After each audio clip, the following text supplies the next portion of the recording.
coming to me another movie for you guys, and this review, this is a movie that I definitely was quite interested in, but surprisingly, I really have not heard a ton about it, and I'm honestly very happy to be reviewing it to you guys, and that, of course, is for Captain Underpants, the first epic movie. So Captain Underpants, the first epic movie, is essentially about these two kids, George and Harold, and they are pretty much the definition of comic book purists. I mean, they might be in 4th grade, but they know pretty much everything there is to know about a comic book, specifically that of their main hero, Captain Underpants. This is a comic book series that they have taken great pleasure in reading, and they constantly like to pull pranks as well, and they're constantly sent to the principal's office, and one day they pull off a prank that's so epic, essentially, that Principal Krupp decides that the only way for them to learn is to put the two of them in separate classrooms, and to prevent that from happening, George and Harold decide that they're going to hypnotize Principal Krupp into Captain Underpants, and basically they have to try to keep Captain Underpants from learning, from breaking the hypnosis and things like that, and that basically is the plot overall. So Captain Underpants, the first epic movie, I was definitely interested in seeing how this movie was really going to turn out. Not just because of the fact that, one, it is based on a very popular book series, which, let me just say right off the bat, I have not read these books. I really have not. I am not I read maybe one of them, but they're not a series that I read a lot, so I don't really know a lot about the Captain Underpants book series. But also because this has been such a dry year for animation. I mean, compared to last year, we had things like Zootopia, and we had things like, say, Kubo at this time.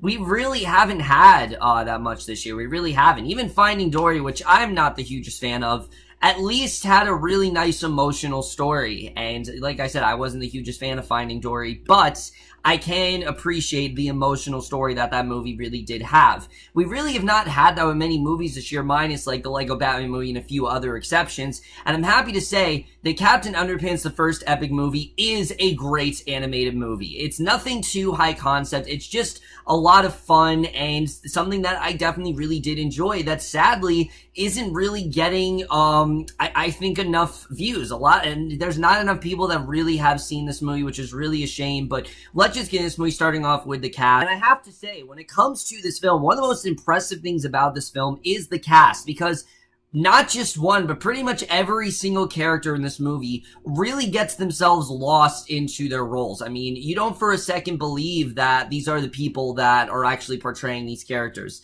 Let's first talk about Ed Helms as Captain Underpants. Now, I know a lot of people are very iffy, like Ed Helms really, but he really did a great job as this character. First of all, when he's Principal Krupp, he's very, mean-spirited. He's constantly, getting on all of his students' asses. He's constantly telling them, oh, you're not doing this right, and he's yelling at them, he's reprimanding them constantly throughout this film.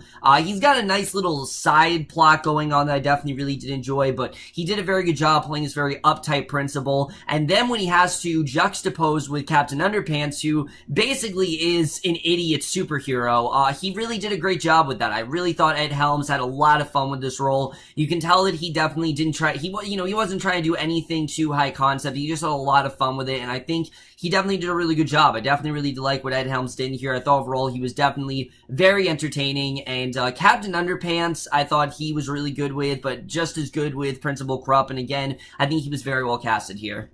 However, two people I have to credit are Kevin Hart and Thomas Middleditch, who, believe it or not, do play our main characters, George and Harold. But you wouldn't know that because, one, they are 4th graders, and you're like, how can a bunch of 30-year-old men play 4th graders? Well, surprisingly, it works perfectly. I mean, they completely lost themselves in these roles to the point where you would think that they were just 4th graders. And Kevin Hart and Thomas Middleditch did a really great job as these two characters. George and Harold, you really do love them as characters. Yes, they're pranksters, but they're not really bad kids. They're very creative kids, and they relish in the idea of creativity, and they just love to be creative, and that's something that Principal Krupp really is kind of against. And I thought the way that the bond that they had in the movie, right off the bat, is just a lot of fun to watch. They did some really great voice work together, and in general, they're just very rootable main characters. Like I said, sure, they're pranksters, sure, they're not always doing the right thing, but they just kind of want to have fun, and they just kind of want to be kids, and you really do enjoy seeing that. I thought overall, Kevin Hart and Thomas Middleditch just did a really great job together. They're narrate the film quite a lot, and that was a lot of fun as well. And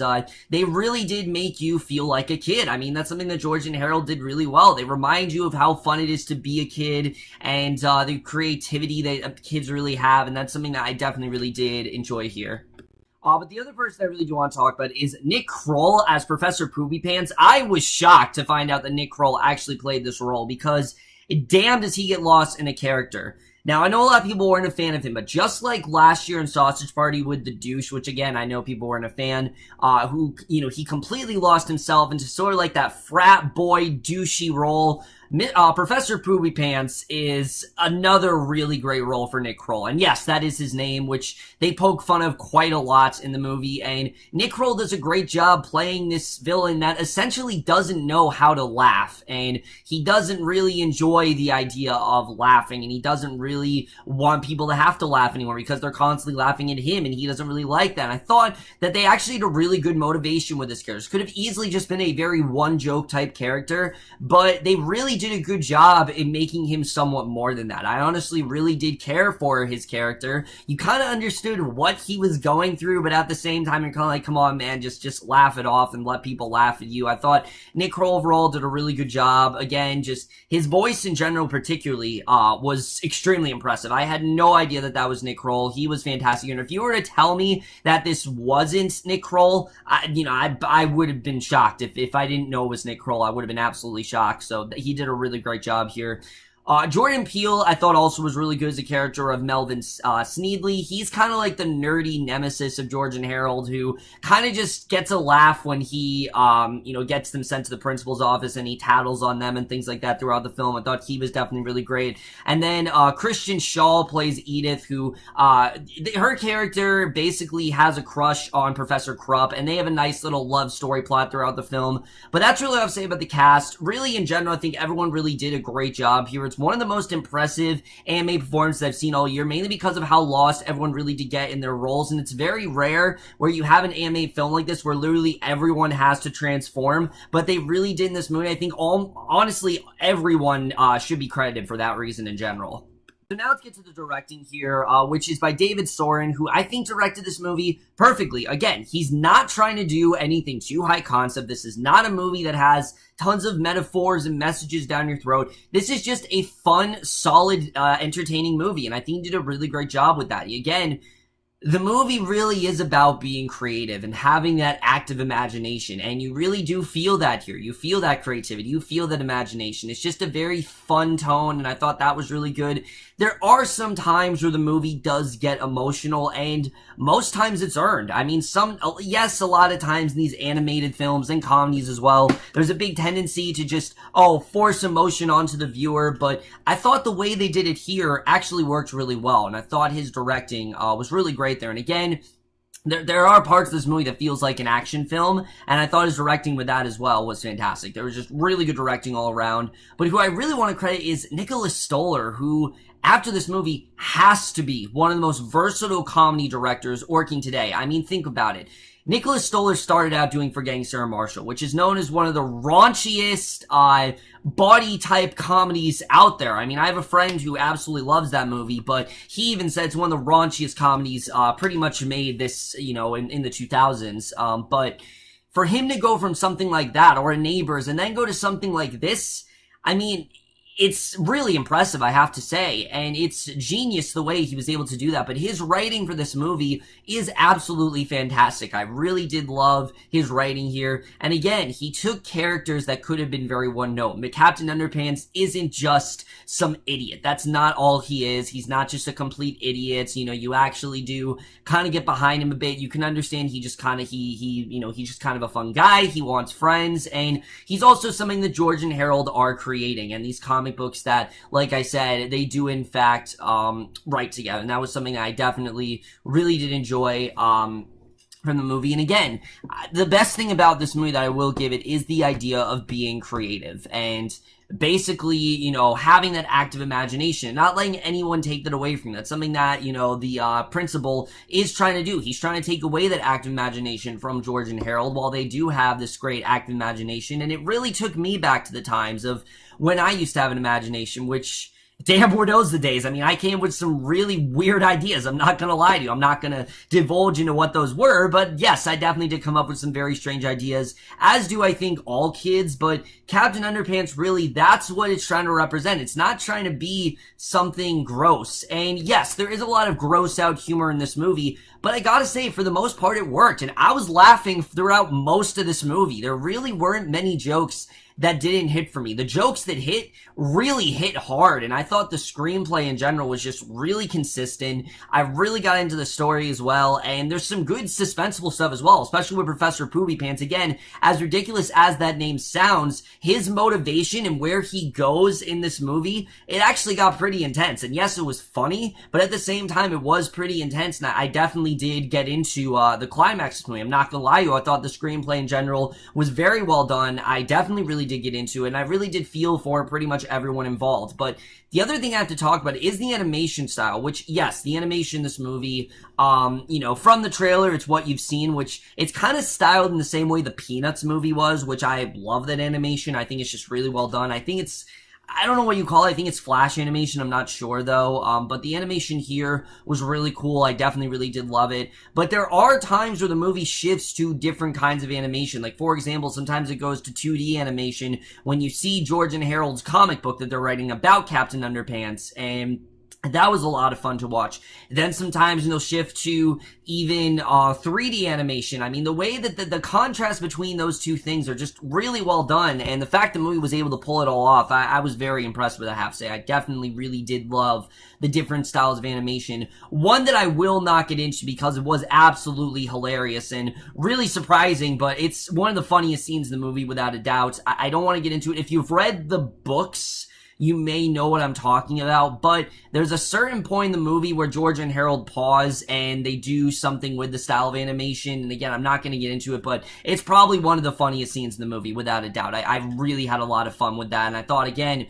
the animation, it was visually appealing, it was very fun to look at, and it's some of the best animation of the year. Easily some of the best animation of the year, at least for me. The score here I definitely really did love as well. It was just a lot of fun. You got that heroic score. And the song in general that Weird Al wrote was a really entertaining song. I really did love the film, the song at the end. It's very catchy and just a really great, theme song for this film. Definitely really enjoyed that. And then the editing. This movie was, in my opinion, the perfect length. It really did fly by for me. I was into it pretty much the entire time. There really weren't many problems I had when it came to the editing. As for problems, though, the only thing I really will give this movie is the character of Melvin Sneedley. Now, look, as good as Jordan Peele was, I'm not gonna lie, this character really did get on my nerves at points. I really did find him to get really annoying. He just felt very one-note, like, oh, I don't find anything funny, and I'm just very one-note, and I just felt they could have done a little bit more with him as a character, and they really didn't. Like I said, I just thought he was kind of one-note as a character,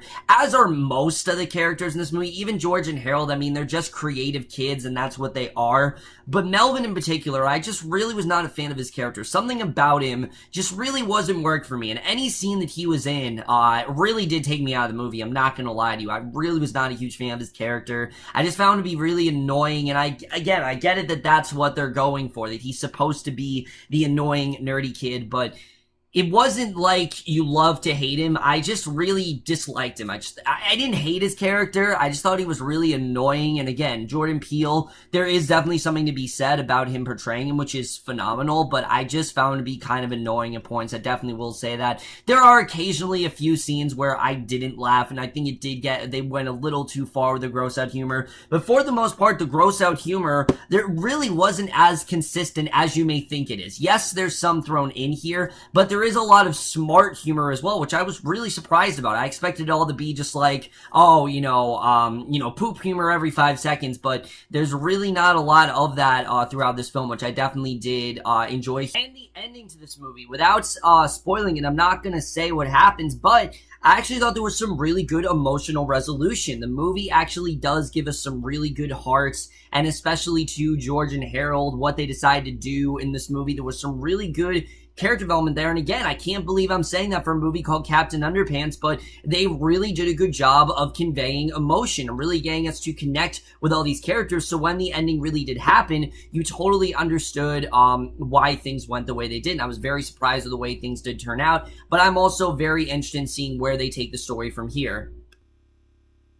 Overall, guys, Captain Underpants, the first epic movie. It is a really entertaining film. It's not trying to take itself too seriously. It's simply just trying to be a really fun, animated movie, and I think it succeeded really well at that. I had a really great time with this movie. It has characters that, honestly, I would want to see a sequel of. I really would. I don't think it's going to, because this movie really didn't make its budget back at all. In fact, I'm one of the few reviewers on YouTube to really talk about this movie. This movie has not gotten the attention at all, and I think it's the title. I think the title really threw a lot of people off, but don't let the title deceive you. The movie's actually a lot more fun than you may think it is, and I myself was surprised by how much fun I had with this movie. I never thought a movie called Captain Underpants, the first epic movie, would be, for me, one of the most entertaining movies that I've seen all summer long, but it honestly really is. I had a lot of fun with this movie overall. I thought it was just a really fun time. It's a movie I can't wait to see again. I absolutely loved this movie, and I'm definitely going to give Captain Underpants, the first epic movie, a B+. So over, guys, we reviewed Captain Underpants, the first epic movie. Let me know what you guys thought of this movie overall. Loved your thoughts. Did you like it? Did you not like it? And are you a fan of the Captain Underpants book series? And if so, did this movie capture those books very well? I've heard it for the most part, it pretty much is on point. But again, I'm not a huge fan of the book, so I can't really vouch for that. But that's a mirror review. Hope you guys enjoy it. We'll see you guys in my next video, which will be for another mirror review, and I will see you guys for that. Okay, bye. La, la, la.